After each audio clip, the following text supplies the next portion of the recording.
আমরা নতুনভাবে চলে এসেছি একটা নতুন ব্লগ নিয়ে। আমাদের এখানে দেখুন গতকাল দুদিন ধরে প্রায় বৃষ্টি হচ্ছে। দেখুন নালা এখানে জল যাচ্ছিল না, এখানে দেখতে যাবে দেখুন জলটা কতদূর যাচ্ছে, দেখেছেন প্রচুর পরিমাণে জল যাচ্ছে। আর তারপরে দেখুন এইদিকে এখানে এত তার ভিতরে বৃষ্টিটা এসে গেছে, এই তো বৃষ্টি রাস্তার যাচ্ছে। এখানে দেখুন রাস্তাতে এমনিতে কোয়ালিটি খারাপ, মানে কোয়ালিটি খারাপ বলে খারাপের দিকে খারাপ, খারাপের টপ। সেই দেখুন রাস্তা মোটামুটি হাঁটা ছাড়া কোনো দেখছেন তো, রাস্তায় কোনো জনগণ নেই। অথচ পুজোর মার্কেটে মানে পুজো আসতে হলে এই রাস্তার অনেক লোক দেখেন, কেউ বলতে যায় না। এই রাস্তা দেখেছেন পুরো রাস্তার উপর দিয়ে, এখানে জল পুরো ব্যাপার। আমাদের এখানে পুরো রাস্তার উপর দিয়ে জল যাচ্ছে, দেখছেন তো। লোক এখানে আর যদি কী বলে 2-3 ঘন্টা বৃষ্টি হয় তাহলে দেখবেন ওই রাস্তার উপরে পুরো একদম জল দাঁড়িয়ে যাবে, মানে জল বলতে একদম পুরো রাস্তা ডুবে যাবে। এইটুকু আপাতত ডুবেছে, পুরো একদম নদী ব্যাপার এখানে, দেখছেন। হ্যাঁ, এত এখানে কত গভীর, দেখুন কত গভীর, এতটা জল যাচ্ছে, এতটা গভীর আমাদের এখানে। এরপরে ধীরে ধীরে রাস্তার উপর দিয়ে আমরা ইয়ে করে দিয়েছি, এই জলটা পুরো চারিপাশ হয়ে গেছে, এখানে রাস্তা করে আমরা নালা করে দিয়েছি।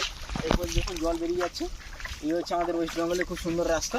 কিন্তু দেখুন মেঘ তুলেছে, দেখাতে যাইব, দেখুন কত সুন্দর মেঘ তুলেছে। বৃষ্টি পুরো প্রাকৃতিক পরিবেশটা কিন্তু খুব সুন্দর, কেউ মাঠে নেই, একদম শান্ত পরিবেশ, ঠিক আছে। সামনে একটা পোল আছে দেখুন, পুরো একদম মাঠে কেউ নেই, একদম সুন্দর সবুজ ক্ষেত।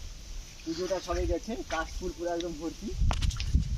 সেখানে কেউ একটা জাল দিয়ে নেট ঘিরে দিচ্ছে সম্ভবত, কোনো হয় সমস্যা আছে, উনি হয়তো কোনো চাষ করেছে না, হয়তো অন্য কিছু। এইখানে দেখুন, এখানে চাই দেখাতে যাইবো, এখানে দেখুন আস্তে আস্তে জল ওঠার চেষ্টা করছে, মানে আর একটু যদি ওয়াটার লেভেল ইনক্রিজ করে তাহলে নিশ্চয়ই কী হবে।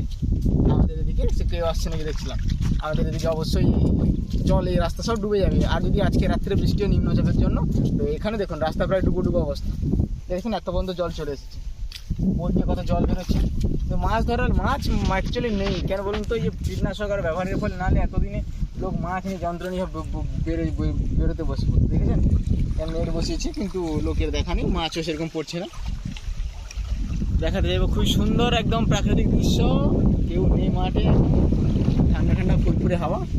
যতই টেনশন থাকুক, আপনি যদি এরকম জায়গায় একবার আসেন দেখবেন মন একদম খোলা। শহরে আপনি এরকম প্রাকৃতিক পরিবেশ একদমই পাবেন। তো আজকের মতন ব্লগটা আমাদের এই পর্যন্তই। পুজোয় সবাই অনেক জায়গায় অনেক করেছেন, আমি জানি এটা পুজোর আজকে একাদশী।